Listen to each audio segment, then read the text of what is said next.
Good evening my dear students. जैसा कि मैंने पिछली कक्षाओं में आपसे बात किया था विलयन की और विलयन के प्रकार की, आज हम बात कर रहे हैं ज्ञात विलयन, मानक विलयन या स्टैंडर्ड सॉल्यूशन। हम बात करते हैं ज्ञात विलयन की, तो ऐसा विलयन जिसकी सांद्रता ज्ञात होती है ज्ञात विलयन कहलाता है। ऐसा विलयन जिसकी सांद्रता कंसंट्रेशन ज्ञात होती है ज्ञात विलयन कहलाता है। अब हम बात करते हैं कुछ महत्वपूर्ण तथ्य के बारे में। जैसे आप यहाँ पे देख रहे हैं कि तत्व हैं, तत्व के परमाणु क्रमांक है और परमाणु भार। जैसे कि हाइड्रोजन की बात करते हैं तो हाइड्रोजन का एक होता है क्रमांक, भार एक होता है। हीलियम का परमाणु क्रमांक 2 होता है, परमाणु भार 4 होता है। लिथियम का परमाणु क्रमांक 3 होता है, परमाणु भार 7 होता है। बेरिलियम का परमाणु क्रमांक 4 और परमाणु भार 9 होता है। बोरान का परमाणु क्रमांक 5 और परमाणु भार 11 होता है। फिर कार्बन का परमाणु क्रमांक 6 और परमाणु भार 12 होता है। इसी तरह से नाइट्रोजन का 7, परमाणु भार 14 होता है। ऑक्सीजन का 8, परमाणु भार 16 होता है। फ्लोरीन का 9, परमाणु भार 19 होता है। नियान का 10, परमाणु भार 20 होता है।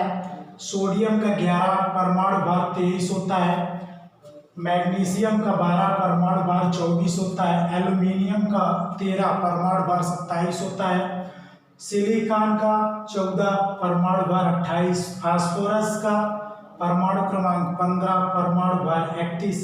सल्फर का परमाणु क्रमांक 16, परमाणु भार 32। क्लोरीन का परमाणु क्रमांक 17, परमाणु भार 35.5। आर्गन का परमाणु क्रमांक 18, परमाणु भार 40। पोटेशियम का परमाणु क्रमांक 19, परमाणु भार 39। कैल्शियम का परमाणु क्रमांक 20, परमाणु भार 40 होता है।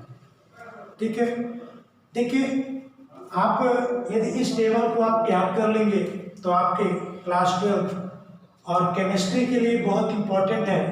हम बात करेंगे आपसे विलयन की सांद्रता व्यक्त करने की इकाइयां। विलयन की सांद्रता व्यक्त करने की इकाइयां में अणु भार प्रयुक्त होता है। अणु भार को प्रयुक्त समझने के लिए या किसी अणु के अणु भार निकालने के लिए आइए हम बात करते हैं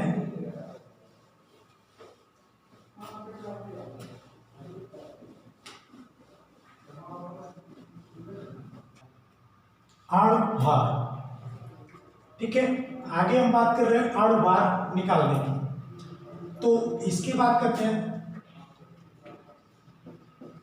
अणु में उपस्थित परमाणु के परमाणु भार का योग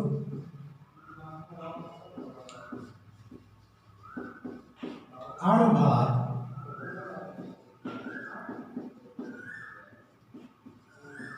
कहलाता है।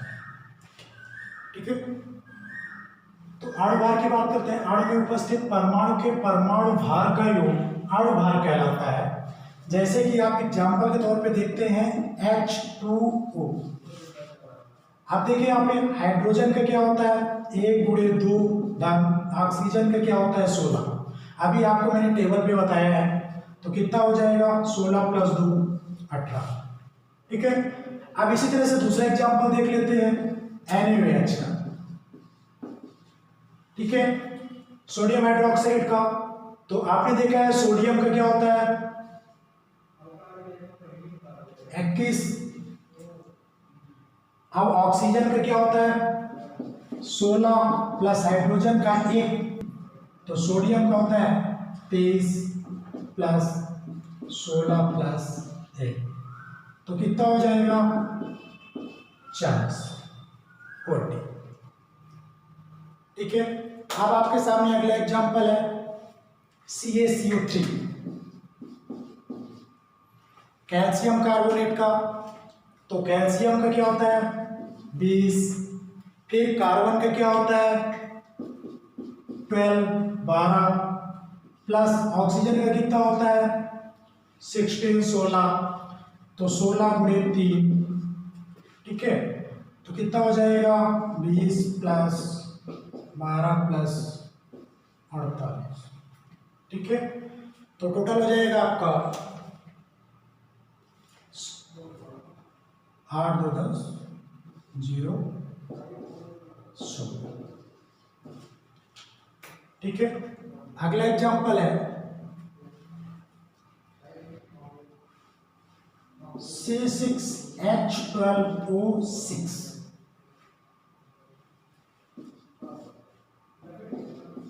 अब इसमें देखिएगा कार्बन का क्या होता है 12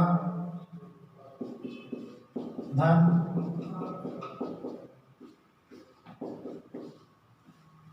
ठीक है।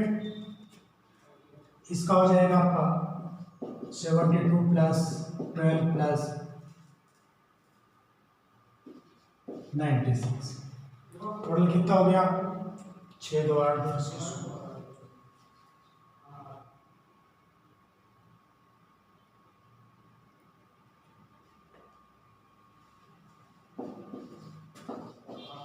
180 180, ठीक है। कुछ आपको यहाँ पर घर में प्रैक्टिस के लिए कुछ क्वेश्चन दिए जा रहे हैं, जैसे आप इसको घर में प्रैक्टिस कर सकते हैं।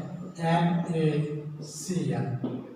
इसका आंसर होगा 58.5।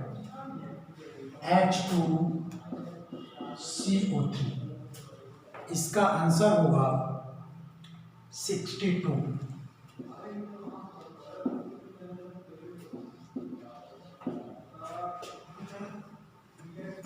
C12H22O11, इसका आंसर होगा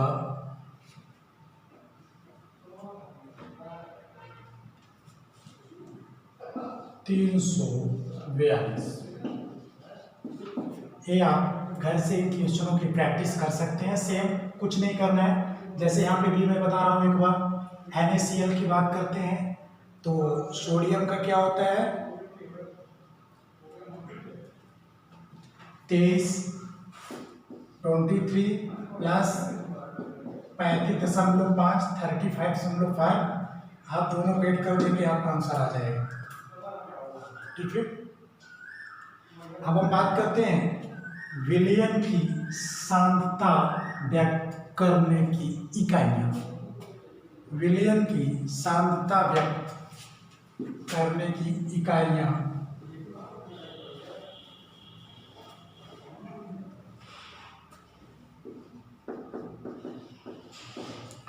विलयन की सांद्रता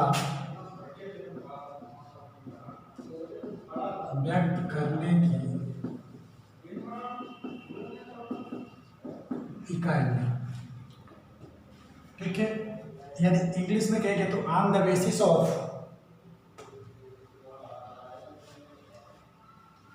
expression of concentration of solution. यदि आप इंग्लिश में कहेंगे तो expression of concentration of solution, विलयन की सांद्रता व्यक्त करने की इकाइयां। इसमें सबसे पहले आता है आपका प्रतिशतता, ठीक है।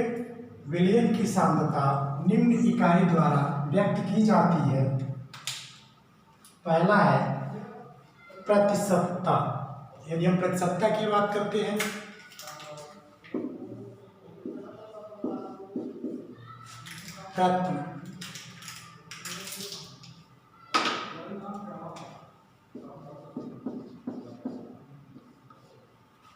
ठीक है, इसको आप परसेंट से व्यक्त करते हैं।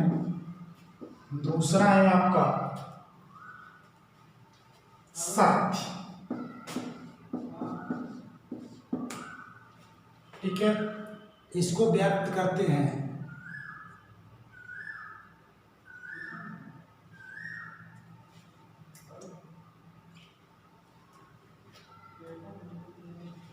एस से व्यक्त करते हैं।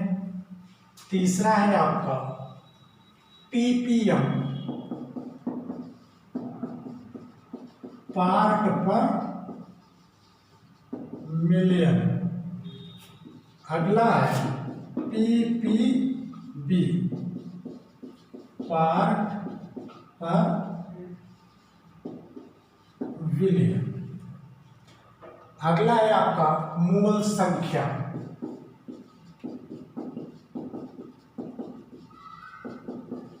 मोल नंबर।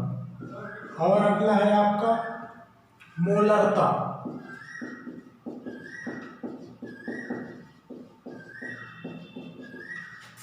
और अगला है आपका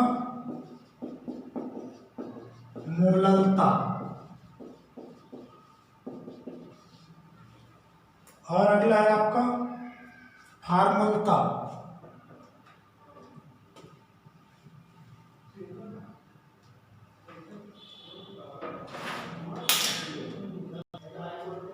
देखिए यहाँ पर मोललता की बात हो चुकी है, मोलरिटी। अब बात करते हैं फार्मलता, फॉर्मेलिटी, नॉर्मलता, नॉर्मेलिटी, मोल प्रभाज, मोल फ्रैक्शन, द्रव्यमान प्रभाज, मास फ्रैक्शन। ठीक है, अब इसके कुछ प्रमुख संकेत की बात करते हैं। इसके कुछ प्रमुख संकेत की बात करते हैं जो कि इंपॉर्टेंस है।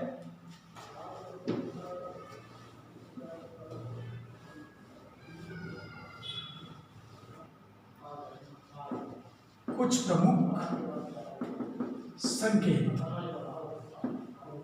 ये आपके इन इकाइयों से है, नॉर्मलता, फॉर्मलता, मोलरता से ही है। जैसे आप बात करते हैं विलायक,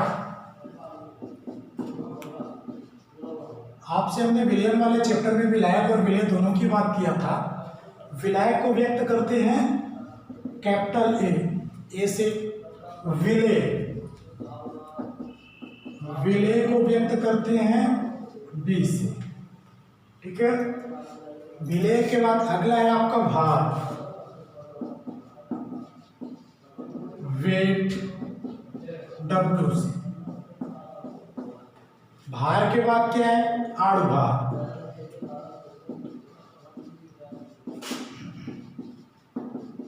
मॉलिक्यूलर वेट, इसको आप व्यक्त करते हैं कैपिटल एम से। ठीक है, फिर इसके बाद क्या है, आप बात करते हैं विलायक का भार। आप देखेंगे यहीं पे विलायक का भार। आप देखिए यहाँ पे विलायक को किससे व्यक्त करते हैं, ए से। भार को किससे व्यक्त करते हैं, डब्ल्यू से। तो विलायक का भार क्या हो जाएगा, डब्ल्यू ए।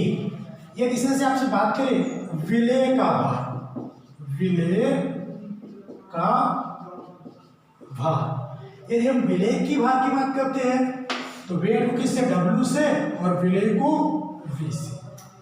ठीक है, अब बात करते हैं विलायक का अणुभार। विलायक का अणुभार। अब देखिए अणुभार किससे व्यक्त करते हैं, एम से। तो क्या हो जाएगा, अब देखिए विलायक की बात कर रहा तो एम ए, और यदि बात करते हैं विलेय के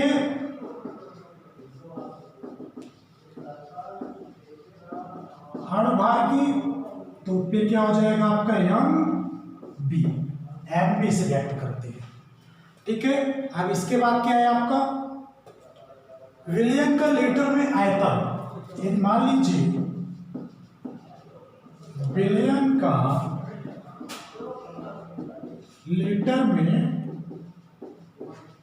आयतन तो किससे व्यक्त करेंगे, वी एस। अब विलयन का मिलीलीटर में आयतन वी एन से व्यक्त करते हैं। ठीक है, ये आपके थे कुछ महत्वपूर्ण संकेत। अब हम बात करेंगे कल आपसे विलयन की सांद्रता मापने की इकाइयों का विस्तृत वर्णन। सबसे पहले प्रतिशतता, फिर शक्ति, फिर उसी क्रम से आपसे बात की जाएगी। धन्यवाद।